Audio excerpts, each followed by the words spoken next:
C'est bon, hein. Je t'emmène au Petit Patio.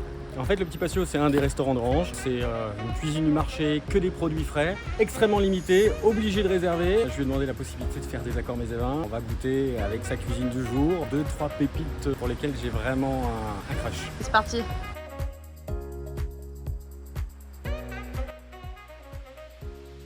On est juste sur le cours Aristide Briand et on est en fait à 2 pas du théâtre antique. Ah, tiens, je te présente Sabrina. Sabrina, s'il te plaît. Moi, je te conseillerais une petite tataki fumée au thym. Ouais. On est dans le thème de la Provence, donc avec des petites notes asiatiques, petite grenade, le petit croustillant de l'oignon confit, très agréable en cette période de l'année. C'est quoi ça, Fabrice?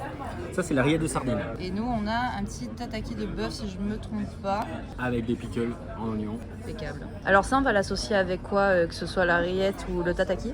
Alors, j'ai choisi 2 vins. Les saveurs sont bien trop différentes pour pouvoir véritablement trouver un vin capable de faire le lien. Et puis j'avais envie de te montrer des choses vraiment contrastées. Pour toi, j'ai pris un Pachering de Vic-Bilh de Simon Ribert qui s'appelle Strateus.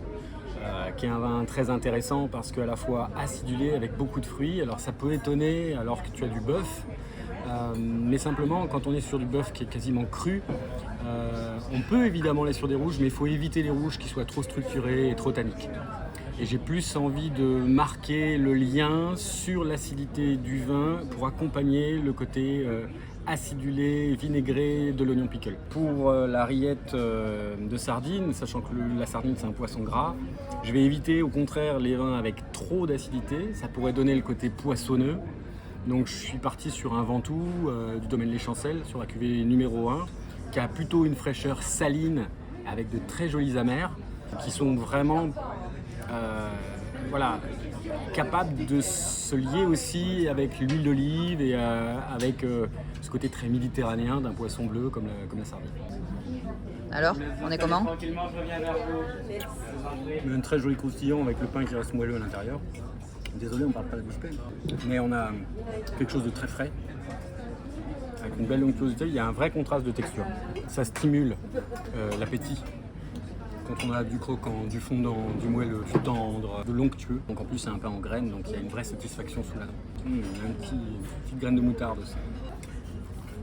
C'est un vin qui valorise bien. Il faut éviter vraiment sur les poissons gras des choses trop acides, sinon on fait ressortir tout ce qu'on n'aime pas dans le poisson en fait, une espèce de force. Je suis en train de le dégommer, Fabrice.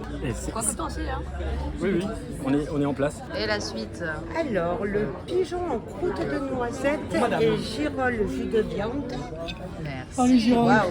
Carré de cochon cuit à basse température avec le risotto d'épeautre. C'est votre continuation? On est donc sur le domaine Les Closiers. C'est un saumur champigny.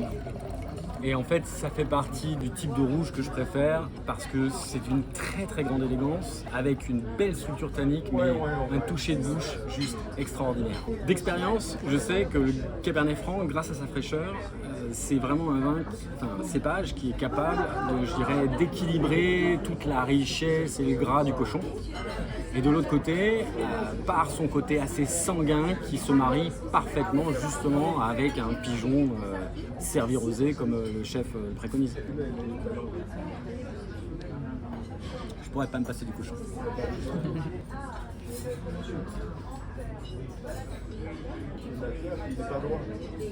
C'est juste un vin magnifique. Ce toucher de bouche là va respecter en fait toute la précision de ce morceau de cochon. Parce que si on a une cuisson qui est suffisamment précise, la viande n'est pas sèche, elle est tendre, elle est goûteuse, elle est juteuse. Et si on a un vin qui est sec, il y a un contraste. Le plat doit être sublimé par le vin. C'est pour ça que nous les Français on reste 6 heures à table. C'est grâce au vin, hein, parce qu'avec de l'eau tu restes une demi-heure. Allez, une bouchée, on passe au dessert. Hop hop. En fait, je suis deg parce que j'ai raté une étape peut-être la plus importante de la gastronomie française. Je suis passée direct au dessert, mais en fait non. On a le fromage. On va dire que traditionnellement, si on mange du fromage en buvant du vin rouge, c'est simplement parce que le fromage suit la viande dans notre culture. Alors que si tu vas en Italie, souvent le fromage peut se trouver en entrée, en condiment sur le plat principal, etc. Mais nous, on a une telle diversité et en même temps des fromages qui ont tellement de caractère et tellement de puissance qu'on a tendance, parce que ça peut dominer tout ce qu'on a mangé avant, de le servir après la viande. On a deux systèmes, la texture et en même temps la réaction chimique qui font que le rouge n'est pas forcément le meilleur accord avec le fromage. Alors qu'un vin blanc qui va juste amener du gras pour se marier avec les 45% de matière grasse du fromage et une fraîcheur pour nous libérer de ce gras, ben en fait, proportionnellement, statistiquement, la majorité des vins blancs ira avec la majorité des fromages. Cette fois, on y est Fabrice. Et le soufflé. Oh là là là là là là. Voilà. Très bonne dégustation. Merci beaucoup. Bonne dégustation Ouais, Fabrice. tout en fraîcheur et tout en gourmandise. Hein. Et ça avec du rouge, ça passe? Non. Non, Alors, on va toi, changer. oui, moi non. Ouais, moi ça passe large. Le fruit du vin rouge sur le cacao, ce qui est intéressant, c'est que souvent il va venir pour tempérer le côté torréfié. Et le cacao, rien que par rapport à sa couleur, montre en fait tous les oxydes de fer qu'il a accumulés et concentrés. Et donc en fait, il n'y a aucune raison que le chocolat noir et le vin rouge ne fonctionnent pas en règle générale.